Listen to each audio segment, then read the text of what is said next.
Jesus Christus war gekommen, um das Schwert zu bringen und nicht Frieden.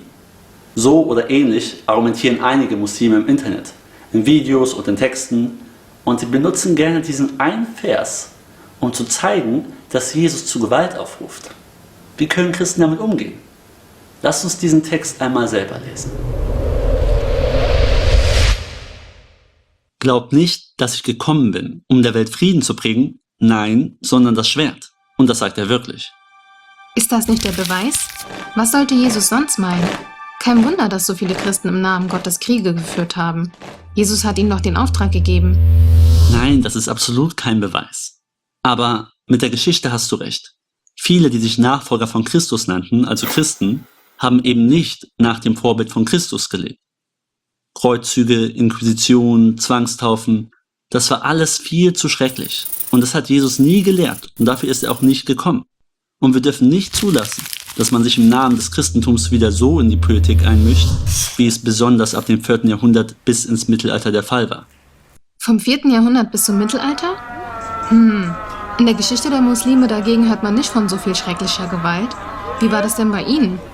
Naja, da gibt es aber auch viel zu erzählen. Lies mal das Buch von Badiou, Der Niedergang des orientalischen Christentums unter dem Islam. Badiou redet von einer arabisch-islamischen Kolonialisierung. Sie spricht von den verschiedenen Wellen der islamischen Eroberung aus verschiedenen Ländern, wie zum Beispiel aus Arabien oder der Türkei. Dörfer wurden geplündert und die Besiegten mussten eine übertriebene Steuer zahlen oder sie wurden zum Übertritt zum Islam gezwungen. Der Vertrag, der sie schützen sollte, existierte oft nur in der Theorie, sagt sie. Es gab viele Massaker, viele Sklavenmärkte, Entführung von Kindern, Gewalt und Raub. Sie belegt Dinge in ihrem Buch, von denen du bestimmt noch nie etwas gehört hast. Oder was weißt du über die Ausbreitung des Islams? Weißt du, was für einen Einfluss der Islam auf die Kreuzzüge hatte? Frag dich mal, warum du im Vergleich so wenig Ahnung von dieser Zeit hast. Okay, wenn ich so zurückdenke, haben wir wirklich mehr über die Fehler des Christentums gelernt. Und ich habe auch selten einen kritischen Film über die Ausbreitung des Islams gesehen. Genau. Doch was wir über die Geschichte des Islams und des Christentums hören, ist im Vergleich nicht so wichtig, wenn du verstehen willst, nach welchem Vorbild Muslime und Christen eigentlich leben wollen. Wichtiger sind aber die zentralen Personen des Glaubens, Jesus und Mohammed. Und du wirst bei Jesus sehen, dass er bei Kritik an ihm oder an seinen Leuten nicht mit Gewalt reagiert hat. Er ließ seinen Gegnern Freiheit zu tun, was sie wollten, auch wenn er sie vor einem harten Gericht am Ende der Zeiten warnte. Und Mohammed? Der hat nicht nur vor einem Gericht durch Gott gewarnt. Zum Beispiel sagt das der Islamwissenschaftler Rudi Paré. Am schwersten wird Mohammed dadurch belastet, dass er einzelne jüdische Gegner, die ihm, das sei zugegeben, besonders gefährlich schienen, durch Mord hat beseitigen lassen. Und dann nennt er Beispiele. Ein gewisser Kalb hatte nach der Schlacht bei Badr in Liedern offen für die Mekkaner und gegen Mohammed Partei ergriffen.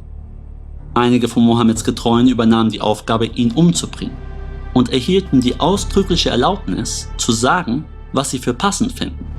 Das heißt, ihm etwas vorzulügen. Sie erschlichen sich daraufhin sein Vertrauen, lockten ihn bei Nacht aus dem Haus und ermordeten ihn. Rudi Paré schreibt, dass es noch andere ähnliche Fälle gab. Und er hat das nicht irgendwoher, sondern unter anderem von Sahih Bukhari, also einer islamischen Quelle aus den ersten Jahrhunderten, die von der Mehrheit der Muslime weltweit angenommen und anerkannt wird. Das ist aber einseitig. Erst einmal gibt es bestimmt auch viele positive Geschichten über Mohammed. Und zweitens war Mohammed halt einige Jahre auch ein politischer Herrscher. Da muss man auch wie einer handeln. Jesus war das aber nicht. Du solltest Mohammed lieber mit Moses vergleichen. Der war nämlich auch ein politischer Herrscher. Also erst einmal ja. Es gibt tausende sogenannte authentische Geschichten über Mohammed. Und ja, die meisten von ihnen sind nicht so negativ wie diese. Doch dennoch müssen wir bei Jesus und Mohammed bleiben und Mose bei unserem Thema erst einmal zurückstellen. Denn im Neuen Testament steht, doch Jesus steht weit mehr Ehre zu als Mose. Im Neuen Testament reden fast alle nur über Jesus, wie Jesus größer ist als alle vor ihm. Und so entstand ja auch das Wort Christianus, Christen, Nachfolger von Jesus Christus. Und im Islam gibt es tausende Kurzgeschichten über Mohammed, damit Muslime seinem Vorbild nachfolgen können. das wichtigste Vorbild der Muslime weltweit ist Mohammed. Jesus war aber trotzdem kein politischer Herrscher. Und genau das ist unser Vorbild. Vergleiche einmal mit Mohammed. Als Jesus die Chance hatte, politische Macht zu kriegen, ging er einfach weg. Einmal merkte Jesus, dass sie im Begriff waren, ihn mit Gewalt aufzuhalten und zum König zu machen. Wie reagierte er? Da zog er sich wieder auf den Berg zurück und blieb dort allein für sich. Er wollte nicht. Egal wie viele Jahre Jesus noch gelebt hätte, er wäre kein König geworden. Kein König auf dieser Erde. Denn er sagt selbst, mein Reich ist nicht von dieser Welt. Wenn es so wäre, hätten meine Diener gekämpft, als ich verhaftet wurde. Aber mein Königreich ist nicht von dieser Welt. Und deshalb kämpfen seine Diener nicht mit dem Schwert. Na gut. Doch jetzt kommt einmal zu dem Bibeltext, bei dem Jesus vorgeworfen wird, dass er auch Gewalt und das Schwert gebracht hat. Okay, Matthäus 10,34. Glaubt nicht, dass ich gekommen bin, um der Welt Frieden zu bringen. Nein, sondern das Schwert. Das ist doch der Beweis. Kein Frieden, aber das Schwert. Dafür ist er gekommen. Das ist doch eindeutig. Warte. Lies nur einmal das ganze Kapitel und du siehst, dass der Vers eine ganz andere Bedeutung hat. Hier ein paar Verse aus dem Kapitel 10. Aber hütet euch vor den Menschen, denn ihr werdet vor die Richter gezerrt und in den Synagogen geschlagen werden. Um meinetwillen müsst ihr Statthaltern und Königen Rede und Antwort stehen. Hier redet Jesus zu seinen Nachfolgern und bereitet sie auf Verfolgung vor. Es gibt keinen Krieg, für den er ausbildet, sondern Christen, die wegen ihres Glaubens verfolgt werden. Ein paar Verse weiter. Der Bruder wird seinen Bruder verraten. Väter werden ihre Kinder verraten. Und Kinder werden sich gegen ihre Eltern auflehnen und sie den Tod ausliefern. Ja, alle werden euch hassen, weil ihr euch zu mir bekennt.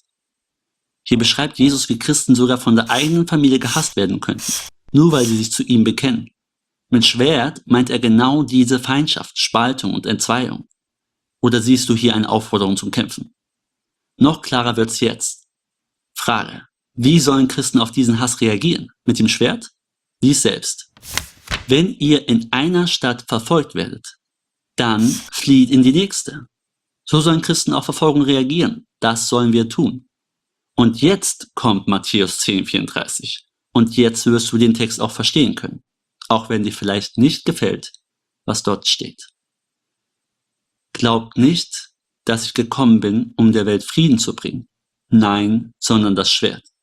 Ich bin gekommen, um den Sohn gegen seinen Vater aufzubringen, die Tochter gegen ihre Mutter und die Schwiegertochter gegen ihre Schwiegermutter. Eure erbittertsten Feinde werden in der eigenen Familie sein. Warum? Hier die Begründung. Wer Vater oder Mutter mehr liebt als mich, ist es nicht wert, zu mir zu gehören. Und wer seinen Sohn oder seine Tochter mehr liebt als mich, der ist es nicht wert, zu mir zu gehören. Wer sich weigert, sein Kreuz auf sich zu nehmen und mir nachzufolgen, ist es nicht wert, zu mir zu gehören. Wer an seinem Leben hängt, wird es verlieren, aber wer es für mich aufgibt, wird es finden. Es ist klar, was dort nicht steht. Jesus will nicht, dass Christen mit dem Schwert kämpfen. Er selbst hat hier davon auch nicht gesprochen. Er redet hier aber von der Verfolgung, die auf Christen zukommt, oft auch in der eigenen Familie, und die gibt es bis heute. Sie sollen ihn jedoch mehr lieben als ihre eigene Familie, trotz Verfolgung. Das hört sich hart an. Ist Jesus also nur dafür gekommen? Nein, da ist noch viel mehr. Jesus sagt, ich bin gekommen, um Sünder zu rufen, nicht Menschen, die sich schon für gut genug halten. Der Menschensohn ist gekommen, um Verlorene zu suchen und zu retten. Selbst der Menschensohn ist nicht gekommen, um sich dienen zu lassen, sondern um anderen zu dienen und sein Leben als Lösegeld für viele Menschen hinzugeben. Ich aber bin gekommen, um ihnen das Leben in ganzer Fülle zu schenken. Ich bin als Licht gekommen, um in dieser dunklen Welt zu leuchten, damit alle, die an mich glauben, nicht im Dunkel bleiben.